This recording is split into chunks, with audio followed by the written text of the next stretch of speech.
Welcome to another episode of Mick and the Fat Man, digging the dirt on life, music, and everything.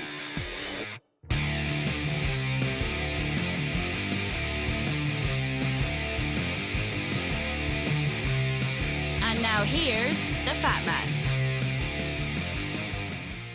Well, thank you very much, Princess Fanula, our favourite dairy girl. Welcome to Mick and the Fat Man, Series 2, episode number 13. Well, Mick, a couple of episodes ago I did talk about my foray into NFTs, non-fungible tokens. Did me dough on them. I thought, nah, stay away from bloody NFTs. You're not gonna make a zack out of it. So I thought, what could I look at to, really start, getting my money back after doing my dough? I thought, what about the Solana blockchain? I thought, the time has come for me to get into Bitcoin. That's what I'm thinking, Mick. I'm going to get into Bitcoin because I can see that people are really selling out of Bitcoin. It's now my time to start buying up Bitcoin. As they're getting out, I'm getting in, baby. I figure it's the right time. I've been getting the green Satoshi token. I've been getting Bitcoin. I've been getting Ethereum. I've been getting Dogecoin or Dogcoin. Not sure. It's Elon's coin. I don't know what coin it is. Anyway, I'm buying it. They're going down like buggery. But look, this green Satoshi token, mate, it's in the game. It's a game. It's a currency in the game called Steppin', which is a game that you get rewarded for walking and running. Not physically, just in the game. So you buy your shoes and all that sort of shit in this game. So I've been running around. I was going to the gym for a while, but I thought, no, fuck it. What do I need to go to the gym for? I'm playing a game where I'm running. I'm getting all the exercise I need. The other one I've got onto, this is one I'm going to put you onto too, Mick. It's ApeCoin. And you know how much I love apes. I love apes. And that supports the Bored Ape Yacht Club. So, and the Bored Ape Yacht Club project is an NFT that Yuga Labs has created that features up to 10,000 uniquely generated bored apes. I know. I can't get enough images of apes. That's all. I'm just going mad. And there's just everything you can do there. You can. There are so many varieties of projects that have been generated by the Bored Ape Club. There's the Bored Ape Kennel Club, and there's the Mutant Serum. There's all sorts of stuff going on. So look, I'll put a link in the show notes about how to get onto some of this stuff. But Mick, I know your Bitcoin wallet's going great, but have you been getting into a bit of pancake swap? No, I've got no pancake swap, mate. I've got no Bitcoins left. I bought shares in the Sydney Harbour Bridge. What?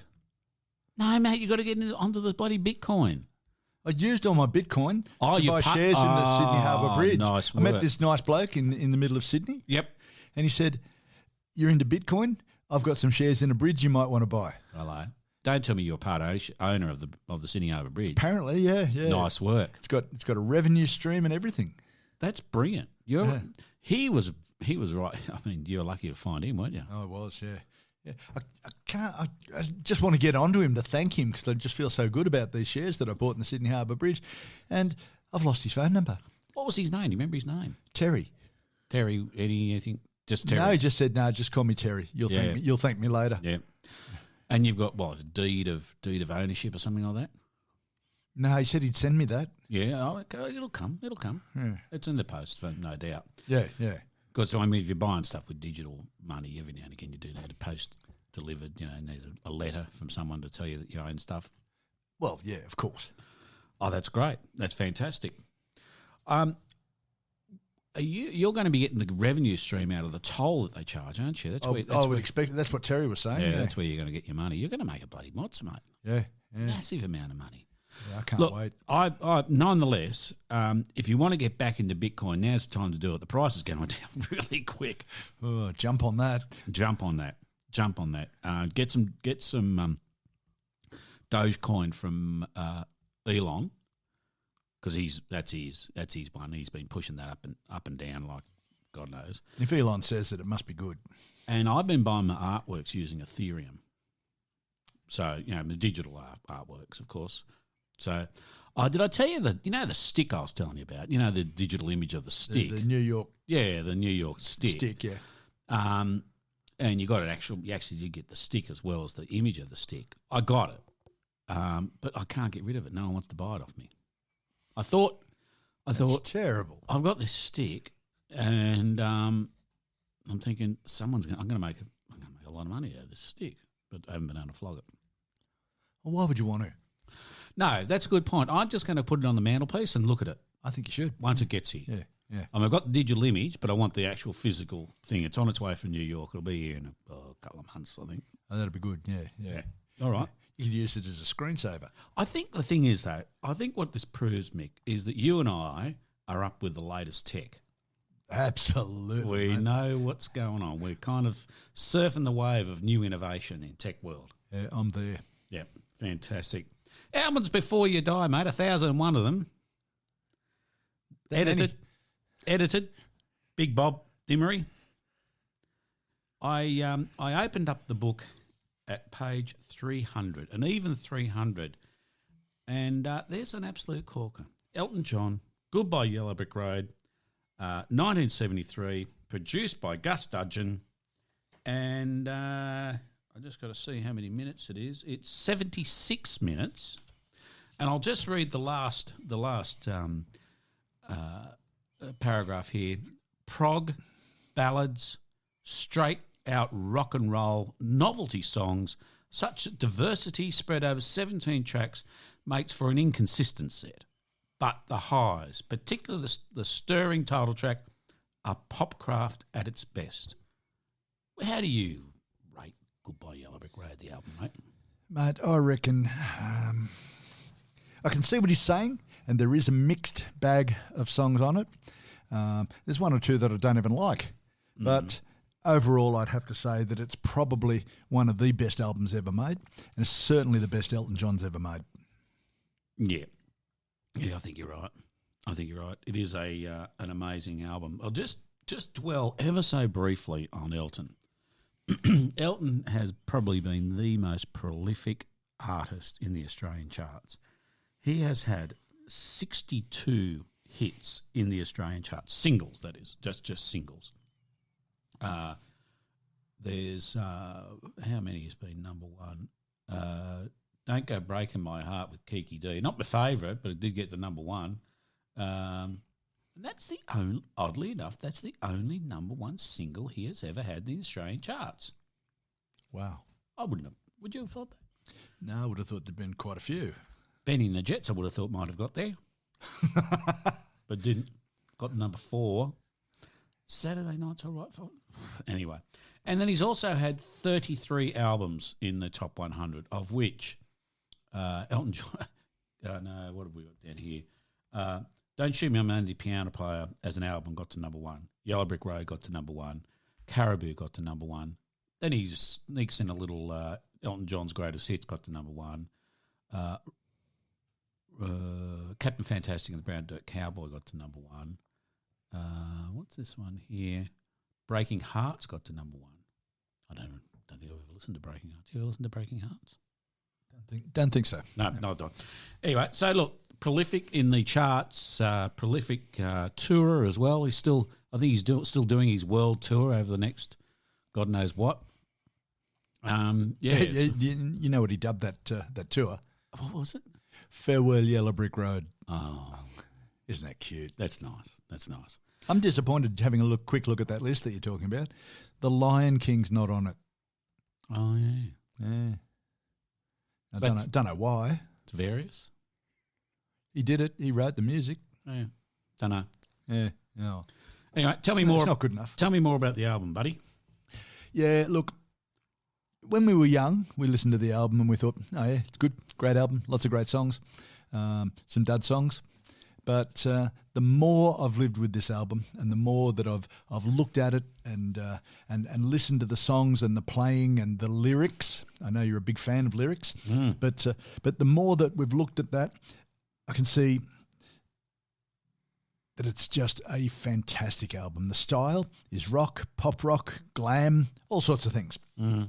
The band, Nigel Olsen and Dee Murray, so Nigel on drums and Dee Murray on bass, and they're both from the Spencer Davis group. I didn't know that. Yeah. But are they still? I think I don't know whether they're still with him now, but No, they were no. with him for a long time. They were, yeah, and on and off, and I think they're part of this tour, this farewell tour.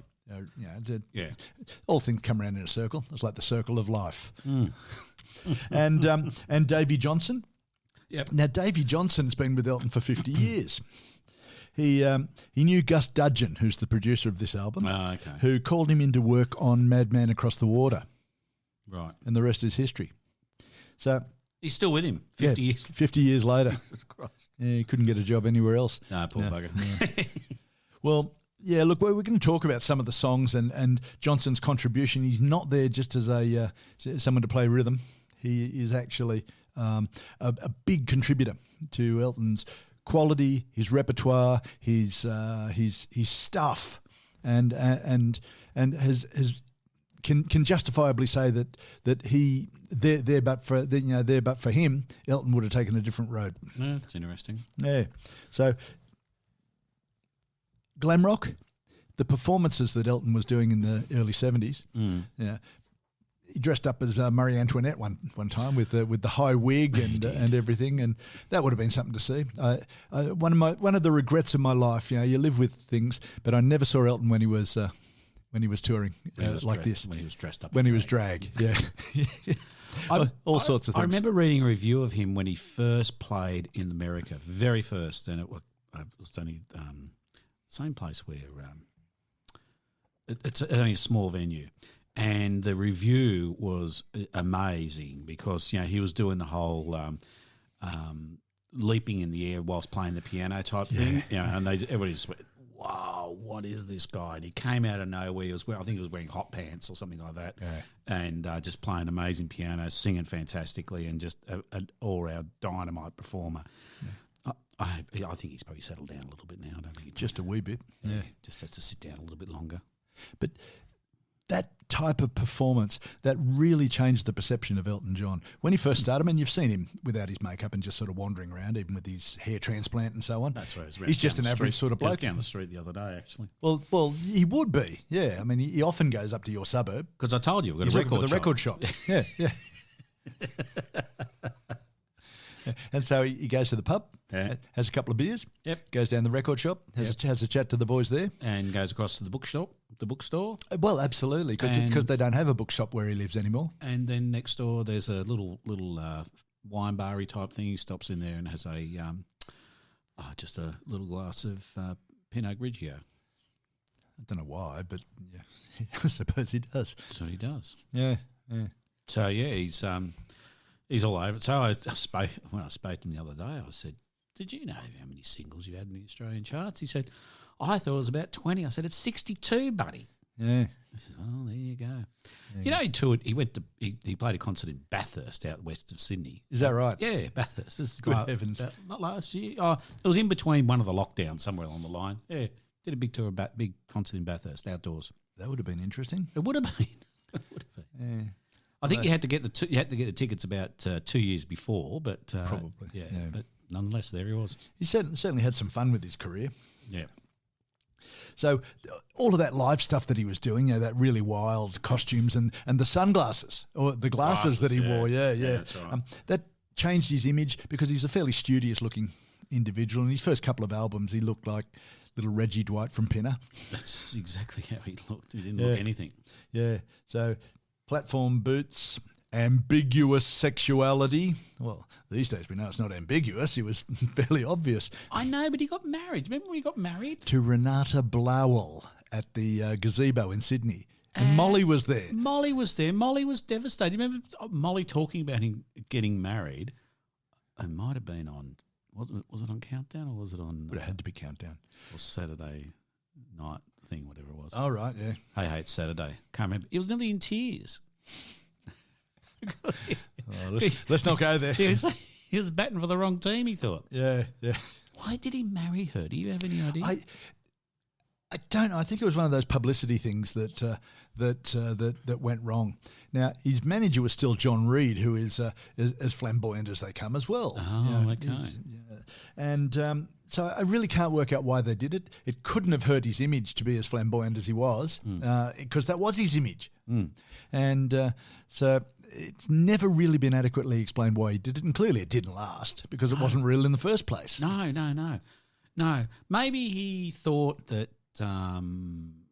maybe I need to be a little bit straight for a couple of weeks or something like that. Yeah.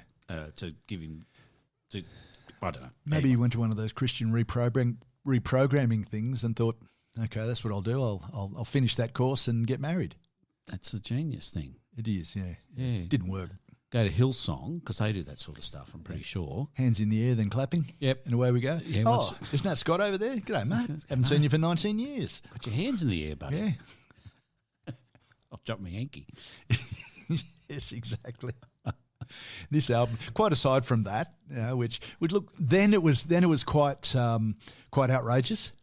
These days, it's what else you got? Yeah. Nobody really bats an eyelid, so to speak, about someone being gay, flamboyantly gay, as we're going to talk about with a couple of today's artists. But look, Yellow Brick Road marked the Americanisation, the final notch in the Americanisation of young Reggie Dwight from Pinner in London.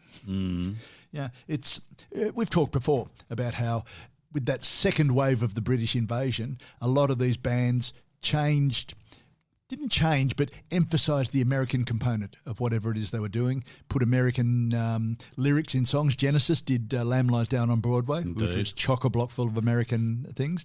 Jimmy Page invented Led Zeppelin for America, with the huge speakers and the stadium, the outdoor shows. They almost pioneered that by themselves, that sort of thing. A lot of other bands put in American things in their songs. And so this Yellow Brick Road, the songs, the lyrics, the pictures on the cover are all American focused because the Brits didn't care. They liked it. Yeah. We wouldn't have cared. No. But the Americans needed to have him as one of theirs.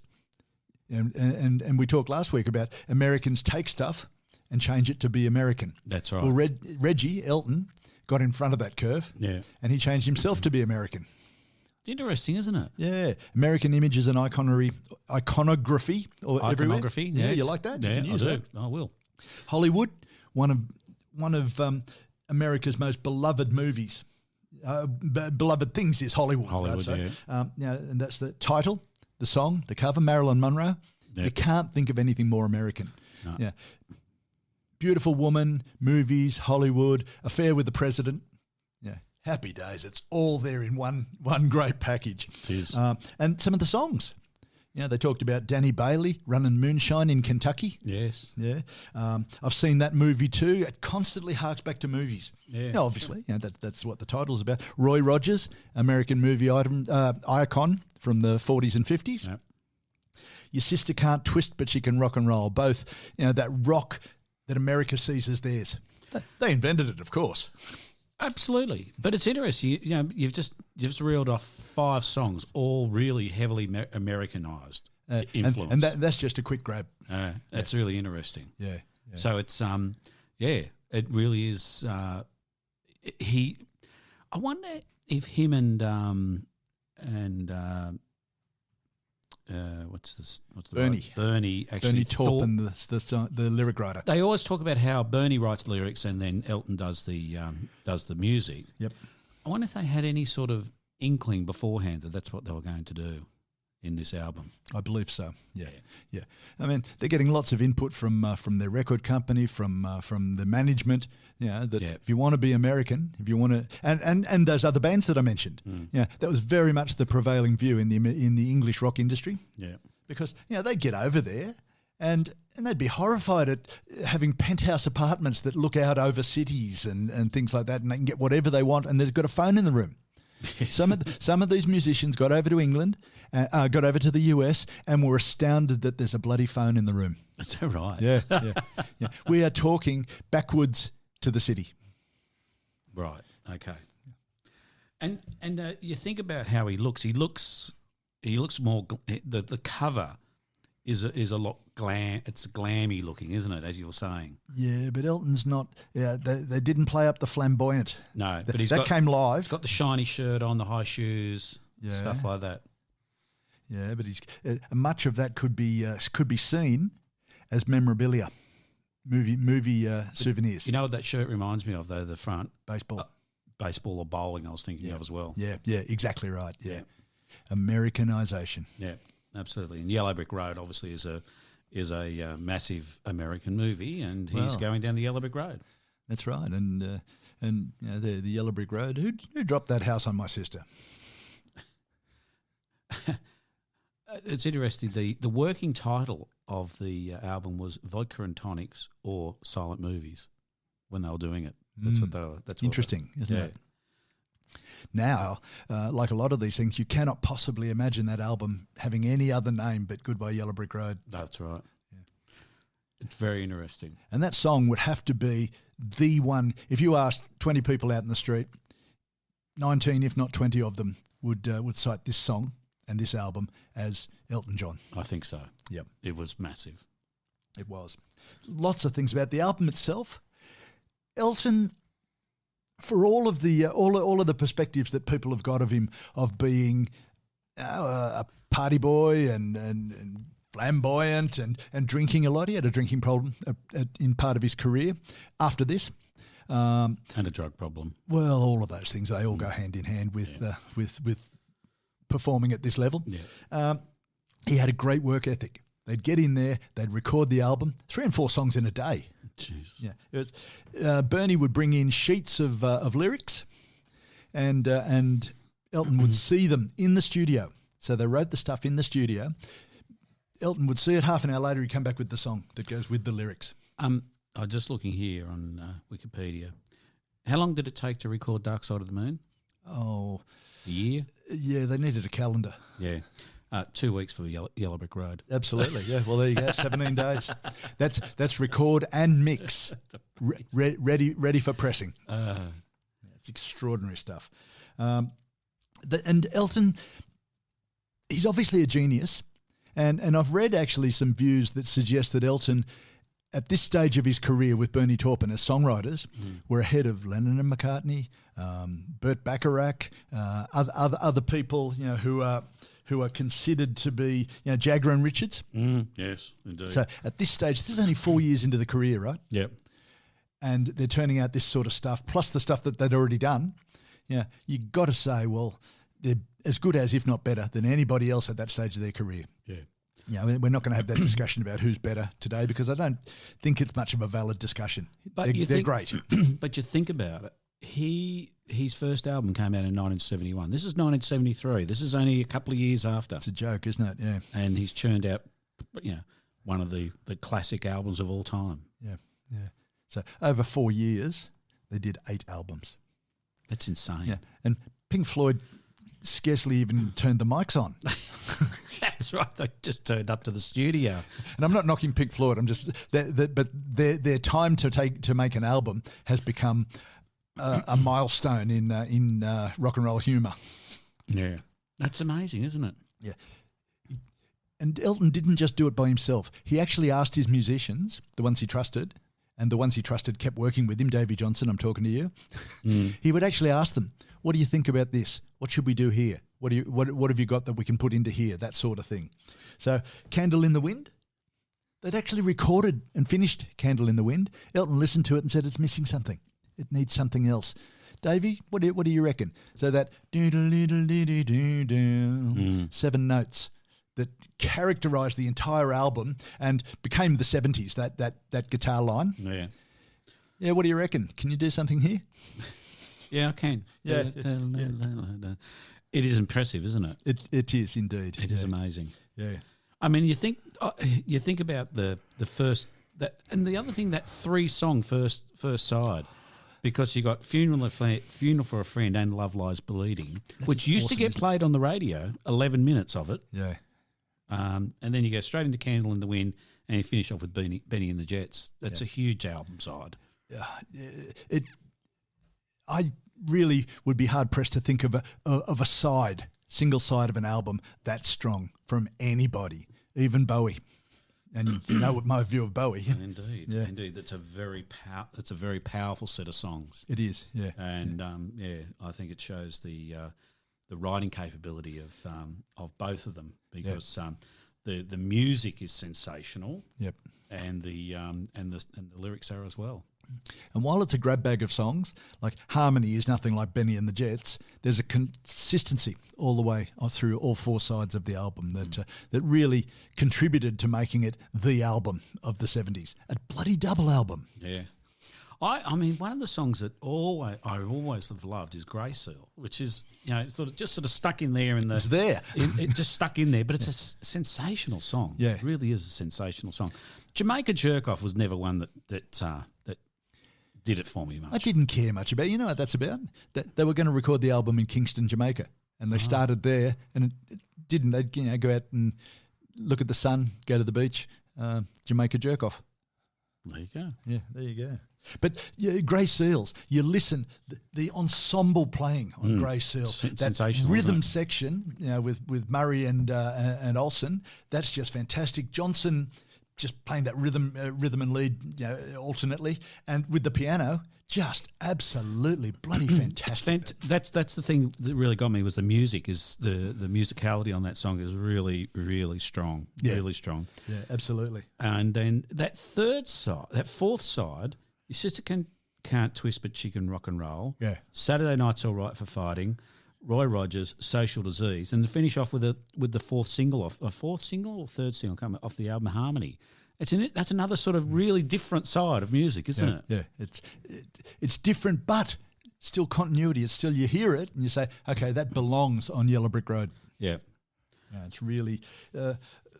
I don't think we need to go into any detail about double albums, except for the fact that we both view them as indulgent. But if you're going to have a double album, you'd want it to be as good as Yellow Brick Road, despite a couple of songs which aren't up to the quality. But what songs would be up to the quality that are on that album? The other thing that is on there is All the Young Girls Love Alice, Yeah. about a lesbian, which is pretty risque. Well, there's 73. There's more than that about what that particular song's about. The album has some themes on it, right? And I said Americanization, and that's the gloss over the top. That's the appeal to Americans. This album is bright, bubbly, great rock and roll, terrific, all of those good things that we've already said. But by gee, it's got a dark underbelly. All the Young Girls Like Alice you've mentioned. This album has alienation, lack of control and powerlessness, and a desire to escape. And you listen, alienation. Roy Rogers, he's a matinee icon, but he's fading and doesn't know what to do about it. Comic book characters never grow old. Yeah, that's true. All the Young Girls Like Alice. Now, listen to the lyrics. Tender young Alice, they say. And then, Alice, it's my turn to play. And then the verse goes on. It's like being in a movie, but you've got the wrong part. Yeah. I've seen that movie too. I'm not the blueprint for all of your B films. That's a great line, isn't it? Isn't it? And that just shows how great a writer Bernie Taupin is. He is a sensational writer. He really is. Lack of control, Dirty Little Girl, another one in there. You think, oh, that's not one of the great ones. But it is. You listen to it. It's just fantastic. It's another one that's got ensemble playing all the way through. It's just fantastic. I don't belong to you. I belong to myself. Yeah. And Desire to Escape. We'll talk about the title song in a moment, but Social Disease, great wordplay on that song. Uses the image of a bum, a person that people look down on, to describe what he wants his life to be. I dress in rags, smell a lot, and have a real good time. He says that he doesn't value all the trappings of success, and he just wants to escape. That's interesting, isn't it? Isn't it just? So it's not just a comment about someone, getting a sexually transmitted disease. It's about hell. I'm being sneered at because I don't want all this crap that you're forcing on me. Now, I don't know. Did I mention to you that I actually bought this as an import? This album? No. So I have no idea how we got onto it, but somehow I got onto this person or place where you could import music directly to yourself. Okay. So I bought it from UK. Yeah. So I placed the order, and I don't know. I think it might have been around about 6 months later the record arrived. Oh, God. But it was a really good. But it was interesting because the quality of the cardboard was much better. The songs are the same, but the cardboard was really thick.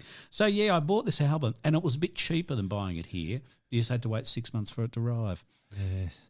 Toss up quality versus time. Now, interestingly, I did note that Kiki D sings backing vocals on this album as well. That's how we met her. Yeah. And Ry Cooder's probably got his first gig on there as well, but he's only playing tambourine. Well, there you go. You got to start somewhere, don't you? But you remember he did that tour just with him and Ry Cooder. That was Al Cooper as the drummer. Was it Al Cooper or Not Ry Al- Cooder? That was Ry Cooder. Was it? Another one. He did a tour, just two of them. So percussion and him on piano. That was a single man tour, and it wasn't Ry Cooder. It was Who was it? Cooper, spelled with a K. I forget his first name. He was the drummer on percussion. Yes, that would have been good to see. No, sorry, Ray Cooper. Ray Cooper. Yeah, That's what I meant to say. I'm reading Ray Cooper and saying Ry Cooder. Oh, right. Yeah. Ray Cooper. They're often confused. Yes. Yeah. They walk down the street together and people say, "Hey, Ray." No, I'm Ry. that happens a lot. Yeah, it's embarrassing. No, Ray Cooper, the percussionist. Yeah. So he did a tour just with the two of them. Yeah. So Elton kept Davy Johnson with him for pretty much his whole career, except for, wait for it, late 70s when Elton was trying to get himself clean. Yeah. Off everything that he was addicted to. He was onto a lot of stuff. Yeah, and I think it's extraordinary the way on this podcast everything we talk about has a link to everything else. Davy Johnson played live with Alice Cooper in 1979 on that tour. Did he? Yeah. Isn't that funny? I got a bit of time off. Elton's getting off the drugs. Seeing you're clean now, I'll go and play with you. Well, I don't know if he was. Maybe he was. Yes. He'd already he done probably that. would have been. He'd already done that, that tour. Close. That's interesting. The title song. Everyone, people think, oh, yeah, okay, it's about Marilyn Monroe. You can't trap me in your penthouse. But it just goes on and on and on. There's so much fantastic wordplay. Just in the song alone, you could write a uni thesis. There's references to Wizard of Oz, when Dorothy meets the Munchkins right at the start. He uses Marilyn to illustrate his stark disillusionment. So goodbye Yellow Brick Road, where the dogs of society howl. You can't plant me in your penthouse. I'm going back to my plough. Bernie was actually brought up on a farm. Oh, is that right? Yeah. So you check on the internet, and there's lots of discussion about whether this song is a "Get Me Out of Here" from Bernie Taupin, and there's just. I thought, okay, well, you're right. There's a whole lot of points of view, but most of those points of view look at the song by itself. When you look at it in the context of the album and all the other stuff that's there, it almost certainly is. They're over it. So the little thing I just found here, the lyrics written by Taupin contained autobiographical elements referring to his childhood on a farm, as you said, in Lincolnshire. Yeah. The song expresses the desire to get back to one's roots, a common theme in Taupin's early lyrics. Yep. In 2014, Taupin reflected, "It's been many times, but Goodbye Yellow Brick Road is a cinematic." It's been said many times, but Goodbye Yellow Brick Road is a cinematic album. The lyrics to the title track do say that I want to leave Oz and get back to the farm. I think that's still my MO these days. I don't mind getting out there and doing what everybody else was doing, but I always have to have an escape. Yeah. And Bernie and Elton split up after this album for a couple of years because look at the pressure. Look what they produced over 3 to 4 years. 8 albums, really record-breaking stuff, and then this album. Yeah, the madness where they were touring the US in a private jet. Yeah, and there's photos of them both coming down the stairs and together, dressed up almost like Elton was on stage, with tour jackets and glitter and scarves and all sorts of things, and waving. And so they split up because the pressure of that tour and the pressure of work and other people's expectations was just too much. Well, I'll just go back to my chart book, and I just want to briefly just talk about it again. We did talk about it before, but the albums. So in Australia, Elton John released in February 1971 the Elton John album. In April 1971, Tumbleweed Connection. In July 1971, a live album. In October 1971, Friends. In November 1971, Madman Across the Water. July 72, Honky Chateau. March 73, Don't Shoot Me, I'm Only the Piano Player. And then in November 1973, Goodbye Yellow Brick Road. That's that's a lot of music. That is a lot of music. And that's a compacted time frame because it reflects the delay in releasing some of those albums. So, yes, that's right. Yeah, Elton started a bit earlier, and the 5 albums you listed from 1971, they were from 1970 as well. That's right, so, I know. yeah. But That's all right. It's extraordinary. It's extraordinary amount of workload. No wonder they nearly shat themselves at the end of it all. Yeah, just completely burned out and then took a break and came back a little more relaxed, relatively speaking. But the what's the next album after this? Is it Caribou? Yeah. There's some good songs on that album. There's some quite good songs on there. One of them is Ticking, about a young American who robs a store and gets shot. Oh dear. It's just very. Don't Let the Sun Go Down on Me though. That's the big hit there, which was covered many times as well. Yeah. I do think that the statement, I've read it in a number of different places, and I strongly believe it, is that he never did produce another album with such a sprawling collection of quality on it. Yeah, I was reading they actually had 22 songs written for the album. That's not uncommon. But they did 17. They did 17, I think. Yeah. So still a lot of songs. And what happens is that the others turn up on other albums. That's right. Up to 20 years later. That's right. Yeah. Neil Young. He's still got stuff in the back of his desk. If he went through and cleaned out all the pens, you could probably find a sheet of paper with the song on it. Just can't find them. That's right. And certainly can't remember when they recorded them. Well, he has got people going through his old tapes, trying to resurrect them into something. Remember, I've said previously that he did mark all his tapes that he had, but they'll say things like Morning, July 74. Yeah. Thanks, Neil. Big help. Anyway, look, good stuff.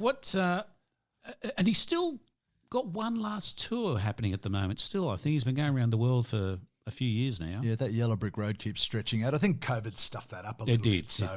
So he's not like a lot of artists who say, I'm sick of playing these songs, I'm going to do what I want to do. He's still very much, and is very overt in saying it, that he's doing it for the fans. The fans want to hear these songs, and I might have played them thousands of times, but they're the ones who bought them, who got me my life, everything that I've got. So I'm going to play the bloody songs. And I think that's a fantastic attitude. Yeah. One of the things I did hear is that he does hold very good parties. Him and David Finesse hold very good, very, very good parties. He's always done that. I mean, you've talked about the Elton John party years and years ago when Eno and Ferry were at the same party. That's right. Anyway, look, we might move on, Mick. I think we should. Rattling around downstairs, I can see it. It's bobbing up and down. What do you got hidden away in the Globite school bag this week, mate? Well, it's a bit of late 70s disco-ish. Spandau Ballet. Oh, good old Spandau Ballet. Yeah. Fluffy shirts, New Romantics, all of that sort of good stuff. Yeah, fair enough. Yep. Look, the 80s get a bit of a bum rap from many people, and I can see why, but there's... The problem with the bad part about the 80s was right after the 70s. Which was great. Yeah, I know. And there's lots of absolute bloody rubbish in the 80s. I can see that. But there was some fantastic stuff in the 80s as well. You think about it, the 80s saw a lot of manufactured bands, a lot of manufactured music, record labels and companies and people of that ilk stepping up to try and make us all a few $100,000, that sort of thing. Yeah. And it's perhaps not fair because there was a lot of really great music. Post-punk, new wave, had some great stuff until the label softened it all to become Hall & Oates. And even that's not fair because I like some Hall & Oates stuff. Live Aid. I like one of them. Live Aid, the Berlin Wall came down. Yeah. Pink Floyd / Roger Waters regularly toured the Wall. And those sorts of concerts were just absolutely astounding. Poland broke free. Poland was the start of the breakup of the Soviet Union. Oh, Lex Valenska. The strikes at the Gdansk shipyards, that's right. And they were fascinating. And most people would say what, but they are the direct cause of the problems we're having now in Europe with young Mr. Putin, because he still believes that the Russian Empire was the USSR and that he wants it back. He doesn't want it all back, and he wants the good bits. That's exactly right. Yeah. The other bits I'll just bomb the hell out of. Uzbekistan and all those sorts of stans, they can stay. Ukraine's got some good farmland and some good minerals. We want that one. Yeah, precisely. No, he's an interesting chap, isn't he? Yeah. So late 70s, early 80s, New Romantic was the name of this. Everything's got to be dubbed a style, particularly in England, which is very fashion conscious. Indeed. The New Romantics were centred on a series of nightclubs in the middle of London, and the most popular, the most well-known is a nightclub called Blitz. Right. So, and they called it, the people who went to Blitz were the Blitz kids. Oh. And it was Tuesday, one night a week. Can you imagine here that one place, one pub, having that sort of influence on all of the music that's produced in Australia? Oh, they did, didn't they? Yeah. No, a slightly different approach. The Australian bands in the Australian-made era all were slightly different. Mm. But these people, fashion, music, keyboards orientation, dance, all of a style. And this was right in the middle, the Blitz Club in Covent Garden in London, and all well-known places here. I'll give you one other thing too. Please. Synthesizers actually started to really be big. They started to become small. They were portable. Yes. They were cheap. And one thing a band doesn't have when they start is a whole lot of money. That's right. Yeah, because they're all anywhere between 17 and 22, the players. And I don't know about you, but I didn't have any money in that age. Not a Zach. But the smaller size of synthesizers with the broader sounds that you could get out of it, and there was a sound to these bands, and the synthesizer was a major part of it. Exactly. It wasn't all just look. Look was important, but it was definitely a sound from all of those bands. And you go back and listen to a lot of stuff that happened in this period, in the time period out of England.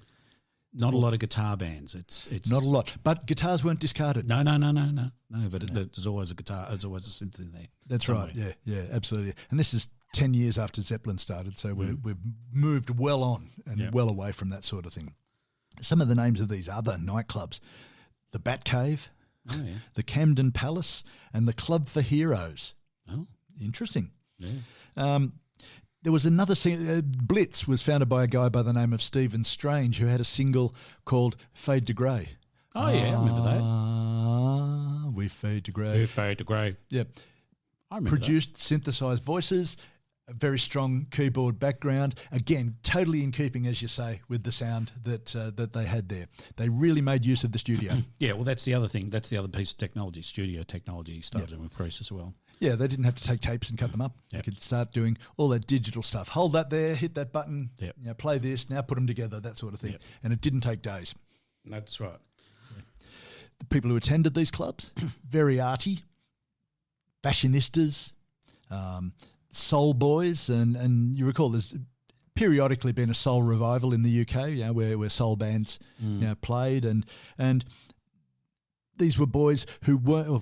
Yeah, they were boys, in that 17 to 22 age group who didn't want to dress up like no puffs, but I still love to dance. That's us, though, isn't it, Mick? That's you and me. Yeah, we like to dress up really nice gear. And look sharp, really sharp. Look sharp, and dance and look good on the dance floor. That's me. Yeah.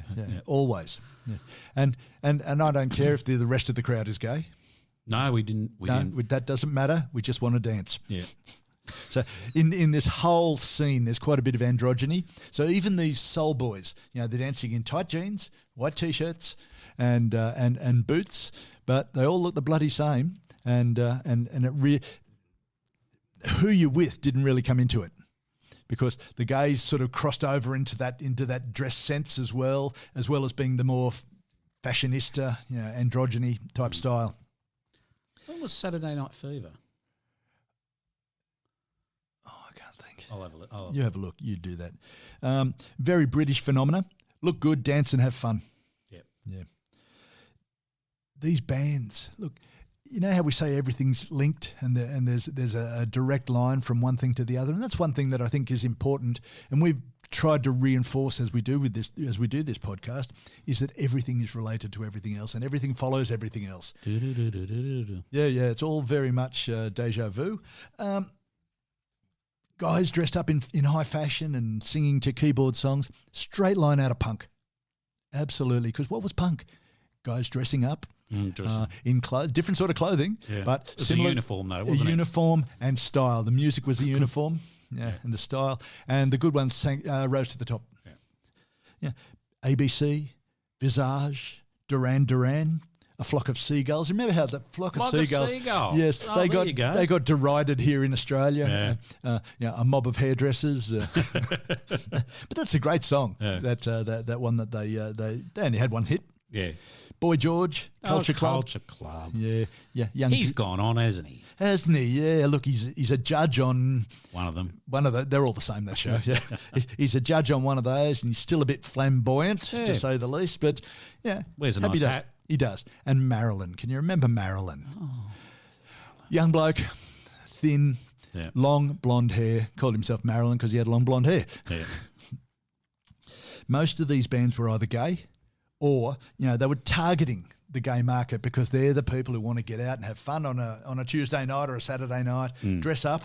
So there's lots more sales from shops like the follow on from the Carnaby Street thing with McLaren, Malcolm McLaren of the Sex Pistols. He started in a clothing shop. That's right, he did that's too. Forever. The High Street of London always has clothing shops with fashion for young blokes who want to go out dancing, and the girls, but still very blokey oriented. This type of stuff. Well, we had more money though, didn't we? That's right. Yeah.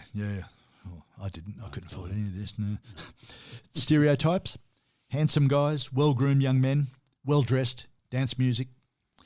They weren't created though. These bands. A long time ago, you got the Monkees. More recently, you've got all of the boy bands. But these bands all came out of a scene. And they put themselves together. Yeah, right. And whilst you're right, they did follow it. They did wear a uniform, and the sound was very uniform.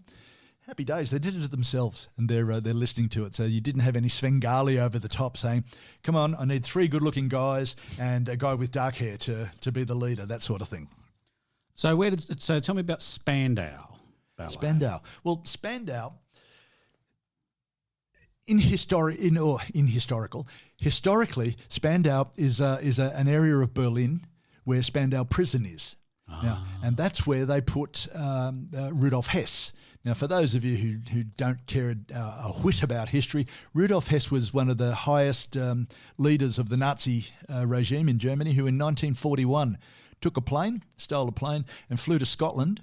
That was obviously the way to avoid the radar and not get shot down before he could deliver his message, to go and talk to the Prime Minister of England, Mr. Churchill, and say, can we negotiate a peace deal? He thought that he'd be able to do that. So the British said, "You've got to be joking," threw him in jail and put him in the Nuremberg trials with all of the other Nazis. He was sentenced to an extraordinarily long term in Spandau Prison. Right. So the boys from Spandau Ballet, one of their friends, went to Berlin because Berlin had been made really, really fashionable by Bowie and Iggy Pop and people going there and recording their albums. And, of course, there was that whole German scene. Yep. So this guy, one of the friends of the Spandau boys, went into a nightclub in Germany and saw Spandau Ballet written up on the toilet wall in one of these discos. He thought, that's a good name for a band. I've no idea what it means. We'll do it. Yeah, we'll do it. So he brings it home. The boy said, yeah, that's a great idea. Let's call our band Spandau Ballet. Years later, they go back to Berlin to play, and a guy comes up and says, "You stole our band name." Oh, really? Oh, there already was a band called that. So the reason that Spandau Ballet had been written up on the wall was because that was the name of a band in Berlin. Oh. Well, it's all a bit late by then. Too late. They'd had hits and it was all good. It was all good. Too late, boys. Yeah. Now, the style and the fashion. Bowie stole that new romantic style. Do you remember the film clip for Ashes to Ashes? Yes. Right, where it's got Bowie marching with a whole lot of people who are weirdly dressed. As a clown. He was dressed in a Pierrot costume, yes, the clown, and he's sort of reaching down and touching the ground and getting up and touching the ground in front of a bloody bulldozer. Don't ask me what the bulldozer is all about, but that was just part of the visual. And that was the visual for Bowie. What he was wearing was inspired by the New Romantics. Oh, okay. Yeah, there you go. Eh? There you go. Fantastic. Even Australian bands got into that. Not so much the New Romantic, because that's a very English thing. But that keyboard sound, Real Life, My Sex, The Reels, all took advantage of that those cheaper keyboards, and hey, let's have a go at this sort of thing to fill out our sound. Most Australian bands, of course, said, "Bugger this, we're playing pubs." That's right. But even In Excess had a keyboard on stage. Yeah. Even during their pub rock days. Yeah, that's right. Yeah. No, there's still plenty. A lot of bands still have keyboards, but I think that era really did see the rise of the keyboard. I think most definitely away from piano. Yes, yeah. There's a very distinct difference. Yeah, that's right.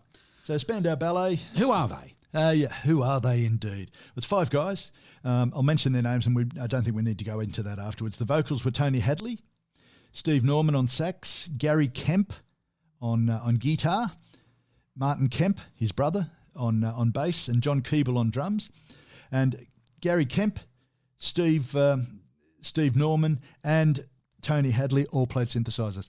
There you go. Yeah. Hello. So they were all able to double up to really fill out that sound and give it quite a bit of diversity. Simple story. Band forms, works hard, has some success, starts to believe their own publicity, and they finally split up with a clash of ego. How many bands does that fit? Got successful, split up with ego. Yep, absolutely. Their first album was called Journeys to Glory. And it have you got that bit of music there, the keyboard riff? Hold on, I'll just see if you can get that. I forgot to. Yeah, good work. Good work. Yeah. Look, simple songs on this album, but very keyboard influenced with really catchy poppy riffs on keyboards. There was no virtuoso playing, unlike a lot of the people we talk about. These guys are competent, but not geniuses. What song did you want? To cut a long story short. Oh, yeah. God, I'm hopeless. Oh, well done. So the interesting influences of this band, and when you listen to Journeys to Glory, in fact, even this song, Roxy Music, Bowie, and Marvin Gaye for a bit of soul. Okay.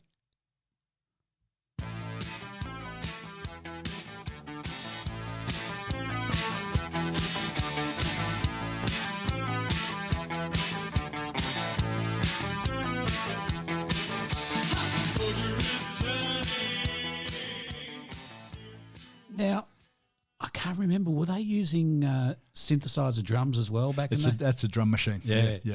And that was another part of that sound, that whole drum machine. It was. Because using a drum machine allowed them to get a more consistent sound. They could just play it and repeat it. Yeah. Yes, I'd forgotten about that. But that was very common back in those days, wasn't it? It was indeed. Cheaper, sound. Yeah. And often for the more successful musicians, cheaper than paying for a drummer. I was about to say that there's no drummer there. It's just a guy going dong, dong, dong. Exactly right. Yeah. Or nothing at all. Yeah. So Gary Kemp wrote most of the songs. Yeah. And they're mainly around young angst and the difficulties of relationships and so on and so on. Yeah. All that sort of stuff. The sound was much more important than the content. When we're not going to solve the problems of the world with this band's lyrics, so I won't even bother. But I will tell you about some of the lyrics. To cut a long story short, the one that you just played, that's a really catchy keyboard riff. I'd be surprised if anyone listening to us hasn't heard that song. And we used to always sing, questions, give me fucking answers. That's close to the lyrics. All you ever give me is questions. So it's that young angst, what's going on? And chant number 1, I don't need this pressure on me. And bunch of- communication let me down. Just whingers. Just bloody whingers. Exactly. Young bloke whingers. Young, good-looking, well-dressed whingers. Oh, the world's doing me hard. I'm doing it so fucking hard. Yeah, Whinge, moan, groan, groan. Yeah, you break my heart, fellas. Yeah. They developed this style through to what became known as blue-eyed soul. So, you had the soul boys dancing to their stuff. And that Tony Hadley's got, it's a nice voice. It's very smooth. It's nothing special. Yeah. No, it's nothing special. No, it's not. But it fitted the sound that they had and that they wanted. How many albums did they have, I wonder? 4, I think. Is that all? Yeah, not a lot because they didn't get a lot of chart success after the first 2 albums. Later on, they had some success with the song "True," and then the song "Gold." You are gold. Always believe in your soul. That sort of thing. Yeah. 81, 82, 83, 86. Got it all? Through the Barricades. That's remastered. Through the Barricades. Heart Like a Sky, 89. Is that? Oh, that's always been one of my favourites. Don't think it had anything. No. No, nothing. It was one of those ones where they thought, well, let's go and make some more money. Yeah, exactly. Yeah. So, but the Kemp brothers appeared, like a lot of these musicians, started to believe they could do other stuff in the creative arts. There was a movie called The Krays, Yeah. which was about two brothers, Reggie and Ronnie Kray, Yeah. who got referenced in some of Morrissey's songs. Yep. And Martin and Gary Kemp played the Krays. Was that right? Yeah. Well, there you go. There you go. It sounded like something out of a Monty Python sketch. Yeah. They were cruel but fair. Cruel but fair. Yeah. Doug and Dinsdale Piranha. The Piranha Brothers. That's right. Yes. Yeah. I remember Doug nailed my head to a coffee table, but I deserved it. Yes. They were the first band. Here we go. Last week we mentioned Spandau.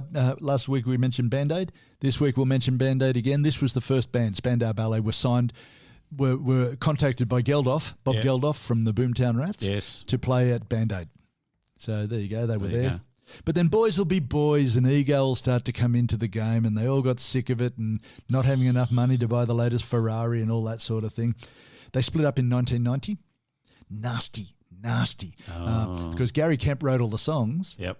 And this has got sort of a tie back to, or very echoes of Steve Harley and Cockney Rebel. Oh, yes. The band said, well, we're playing all these songs and they're here. We should have a slice of the songwriting. Yep. And he said, well, get stuffed. I wrote the songs. Yep. And so he fired the band. Same story here. Is that right? Yeah, Gary Kemp said, well, get stuffed. Yeah, I wrote them all. Yeah, you might have played them. Happy days. You did well. You got your performing rights. You got your performing royalties. But, yeah, bye-bye. Bye-bye. Yeah. Sack the band. Now, what they had as they started, and here's a lesson for young players, they started with an agreement, a verbal agreement. Yeah, we'll just share everything as we go along. And so the boys all thought, well, we'll get a share of the songwriting credits. Didn't happen. Yep. And the lesson is everything in writing, boys. That's it. A verbal contract is not worth the paper it's written on. Yep. There you go. Yeah, they got back in 2015 for money. Surprisingly. Oh, no. 12 million quid each. Really? They got, yeah. Jesus Christ. Yeah, do you want me to just sit down and bark as well? Fuck it, anything. Yeah, I'll be there. So 2 years later, they had another split with Tony Hadley, who's leaving. He's gone. He says he's over it. Yeah. They got a new singer in who didn't work out, Oh. and but Tony Hadley's not coming back. Oh, I think that's it. They're gone. Yeah, I think so. Do you know one of the most important things, interesting things I think that you said in this podcast was that Rudolf Hess went to Scotland. You know, he went in 1941. Yeah, I didn't realise it was so early. he did. And he died in jail, died in Spandau prison Yeah. in, I'm just looking at it now, 50s, wasn't it? 1987. Oh, well, you would have been familiar with Spandau prison then, wouldn't he? 93 was. Yeah. It's not what I hoped to be doing at 93, sitting in a very old prison. I didn't realise, I didn't even realise that story. Anyway, there you go. I'm here to help. Thank you. Thank you. And ladies and gentlemen, this is another fun fact from your German historian, Mick. There you go, indeed. Yeah, yeah. Okay. One last little fact. Everyone loves the wedding singer. the only decent film that Adam Sandler made. Mm-hmm. And at the end of The Wedding Singer, you got Steve Buscemi, who was one of the creepiest, weirdest actors. Full on. Yeah, sang True. Oh, did The he? Spandau Ballet song. Go back and watch it again. I'll have to have a look. Yeah, and you can see Steve singing that. And He is a weird prick, isn't he? he is weird. But great. I love him. I love his stuff. Yeah, He does. yeah. Con Air, dreadful movie. Steve Buscemi was fantastic. He's great as, in as a everything. pedophile. He's great. And he looks like a pedophile. He does, doesn't he? Yeah, as if there's a look for one. Yeah. But anyway, he is really, really weird. There you go. I'm going to call it time, mate. Yep, good. Thank you very much for listening, everybody. Follow us on Facebook, Instagram, email if you need us to mention you, and see you next time. Thanks, Mick. Thanks, Fat Man. I feel better already.